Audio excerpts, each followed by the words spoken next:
Selamat malam semuanya. Gua harap lo di sana baik-baik aja, sehat selalu. Gue pengen awalin video ini dengan sebuah pertanyaan.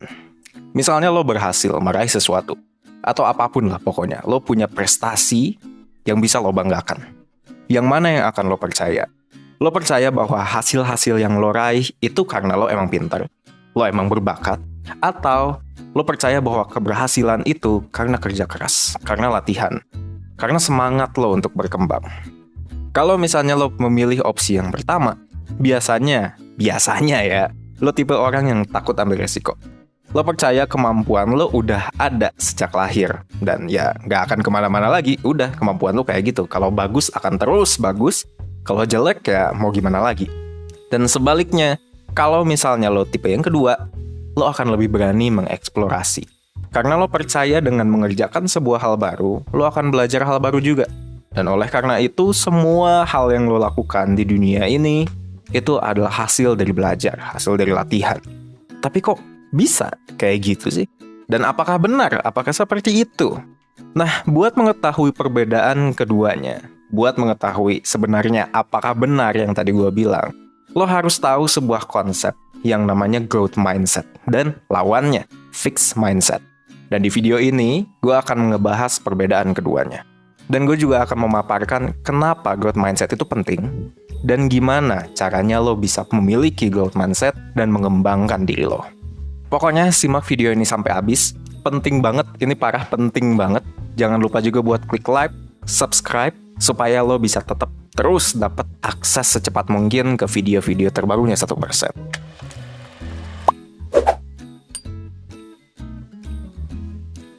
So, apa itu growth mindset dan fixed mindset? Growth mindset dan fixed mindset itu, sederhananya gimana caranya kita memandang kemampuan kita. Kalau lo punya growth mindset, lo akan melihat kemampuan lo dalam bidang apa aja itu masih bisa berubah dan dikembangkan. Bisa naik, bisa turun. Berkembangnya bisa jadi melalui kerja keras, strategi bagus, belajar, latihan. Pokoknya lewat banyak hal. Dan sementara itu, kalau misalnya lo memiliki fixed mindset, kebalikannya lo akan cenderung berhadapan bahwa kemampuan lo itu hasil bawaan dari lahir dan sudah tidak bisa berubah. Ini juga berlaku di cara lo melihat kesuksesan orang lain. Fixed mindset mendorong lo untuk melihat kesuksesan orang lain itu sebagai hasil dari bakat, hasil dari kejeniusan mereka aja. Kalau misalnya lo mikirin Einstein misalnya, dan lo berpikir bahwa Einstein itu bisa menciptakan apa yang dia ciptakan cuman karena dia pintar, dari sananya udah pintar, fixed mindset. Jadinya lo seakan-akan mengabaikan fakta bahwa oke, ada faktor bawaan, kita nggak bisa bantah kalau misalnya itu, tapi ada kerja keras di balik apapun yang mereka raih. Dan kalau menurut lo sendiri, mana yang lebih baik? Ya, kalau misalnya lo udah sampai sini dan lo denger gua dengan cukup clear, it's obvious. Dan bukan cuman kata gua juga. Menurut Carol Dweck, seorang psikolog Amerika, sekaligus peneliti tentang mindset, orang dengan growth mindset itu bisa meraih lebih banyak hal dibandingin orang dengan fixed mindset. Why? Kenapa?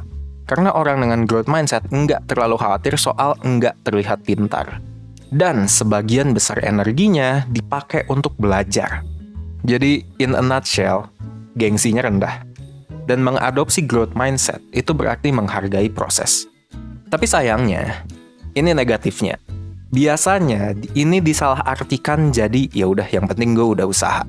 Padahal nggak gitu juga. Menurut Carol Dweck juga nih, growth mindset tetap menghargai hasil. Mereka tetap menghargai produk. Mereka tetap ngelihat nanti usahanya itu akan menjadi apa.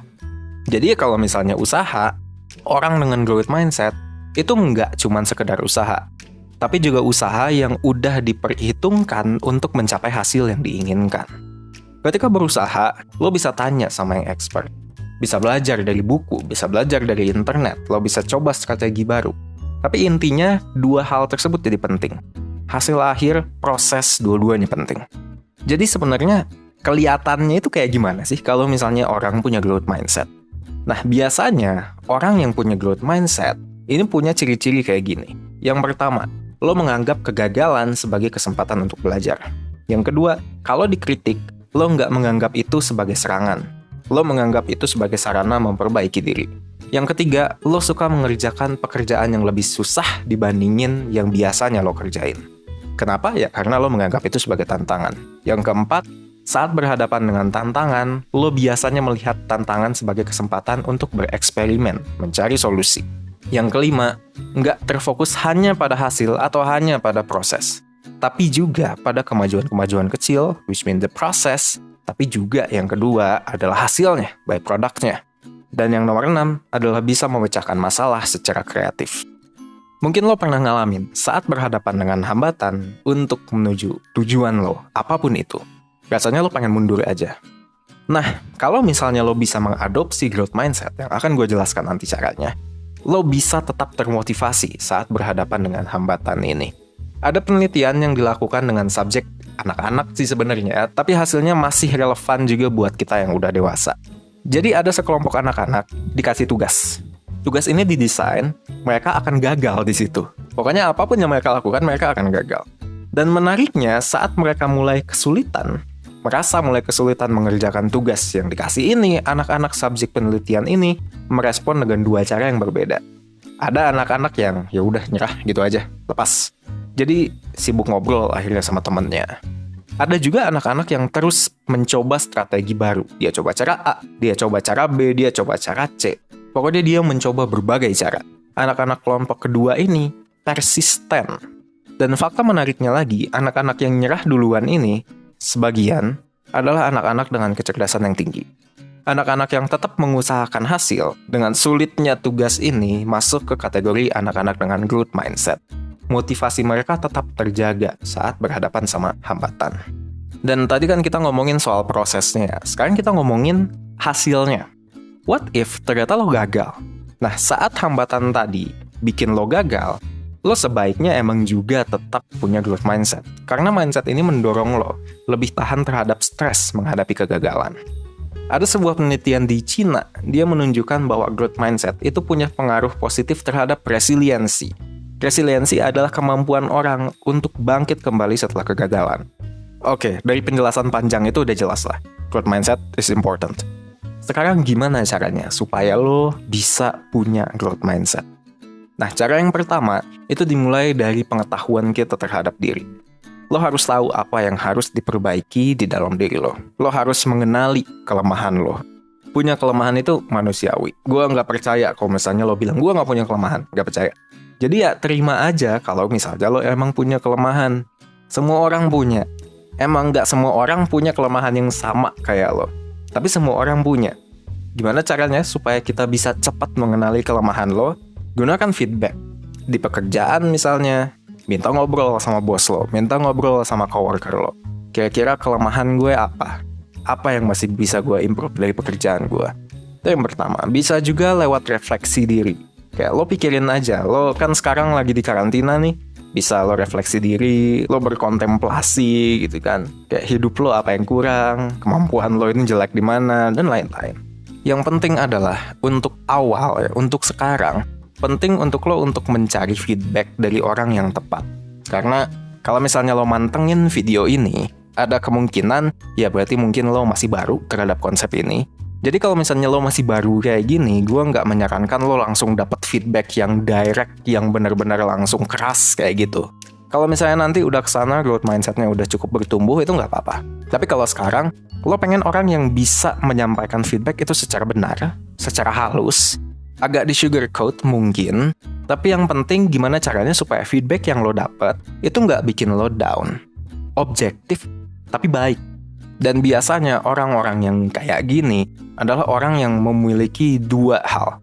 Mereka memiliki kepedulian sama diri lo, dan mereka memiliki kemampuan yang emang lo incar. Ini biasanya ada di seorang profesional. Nah, seorang profesional yang emang terbiasa membimbing orang lain buat mengenali diri, itu bisa banget ngebantu lo buat bisa lebih objektif dalam melihat kekurangan diri. Mereka ini perannya kayak mentor jadinya. Lo akan punya mentor buat membantu lo mengenali kelemahan diri, dan akhirnya memberikan lo saran tentang gimana caranya lo bisa perbaikin. Nih, kalau misalnya kata penelitian gitu ya, sebanyak 37% pekerja profesional itu punya mentor. Salah satu alasannya adalah karena emang mereka butuh. Mereka butuh orang untuk diskusi, mereka butuh orang buat ngobrol soal tantangan-tantangan yang mereka hadapin gitu di dunia kerja, bahkan di kehidupan juga. Dan berdasarkan angka ini, untuk menjawab kebutuhan ini, jadinya 1% menyediakan layanan mentoring. Layanan mentoring ini adalah program konsultasi online one-on-one dengan mentor dari 1%. Nantinya lo bisa diskusi sama mentor buat mengenali diri lo sendiri, termasuk juga kelemahan-kelemahan lo. Lo akan dapat saran, lo akan dapat worksheet. Worksheet itu kayak buku kayak gitu, buku ya tipis lah kayak gitu, dimana nanti lo itu punya tugas harian gitu di dalamnya. Ada hal-hal yang lo harus lakukan setiap harinya untuk lo melengkapi worksheet tersebut. Ini akan membantu lo untuk berkembang terus setiap harinya walaupun lo udah nggak mentoring lagi misalnya. Dan juga untuk menyocokkan saran dan worksheet yang akan kita kasih ke lo juga akan dikasih beberapa tes psikologis supaya cocok gitu sama diri lo.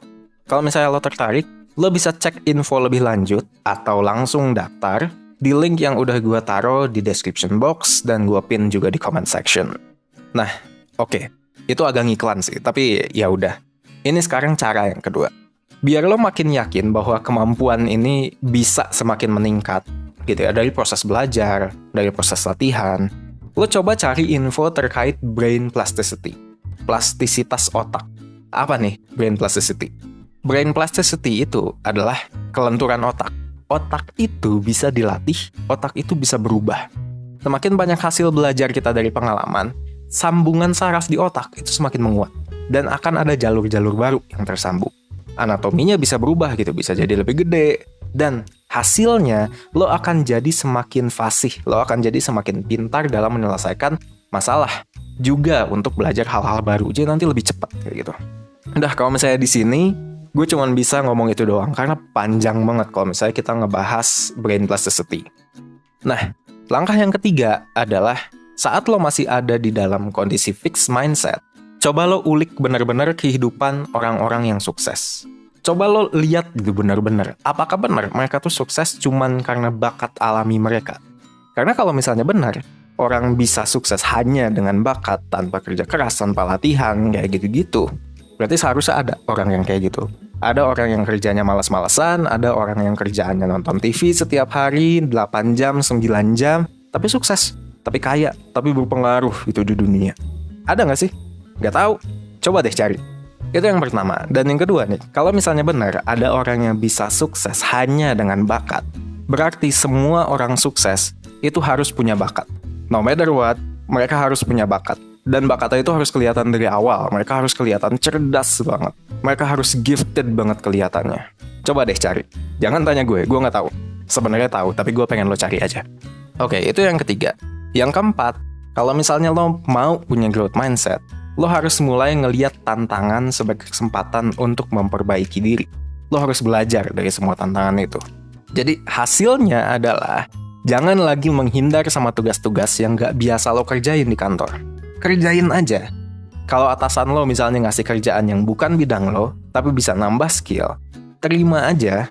Ya tapi disclaimer juga ke dia. Bilang lo merasa bahwa skill lo, kemampuan lo di sini sebenarnya nggak sebanyak itu. Jadi nanti ya ketika lo ngasih hasilnya dan ternyata nggak sesuai ekspektasinya dia nggak jadi bete. Dan jujurnya ya, gue tuh sering banget baca penelitiannya si Carol Dweck ini. Dan emang growth mindset adalah sebuah term yang udah sering banget dilemparin ketika kita ngomongin soal kesuksesan, ngomongin soal produktivitas. Gue bahkan bisa bilang, growth mindset itu salah satu faktor yang paling penting kalau misalnya lo emang ingin menuju kesuksesan. Faktor-faktor yang lain pastinya ada, kayak gitu. Tapi growth mindset adalah salah satu faktor yang lo bisa kendaliin, lo bisa belajar gimana caranya lo bisa jadi orang dengan growth mindset, dan growth mindset akan terus membuat lo berkembang. Setiap harinya lo terus berkembang. Dan itulah resep untuk menjadi seseorang yang sukses. Nggak ada magic pill-nya, nggak ada cara cepatnya. Cuman ada work hard and be better every day. Oke, kita udah sampai di akhir video. Gue mau ngingetin lagi buat klik like dan subscribe supaya lebih banyak orang yang tahu soal video ini dan tahu juga soal growth mindset. Jangan lupa juga bahwa 1% punya layanan mentoring. Kalau misalnya lo tertarik, lo bisa akses di description box. Ya udah, segitu aja. Gue Vicky. Thank you for watching.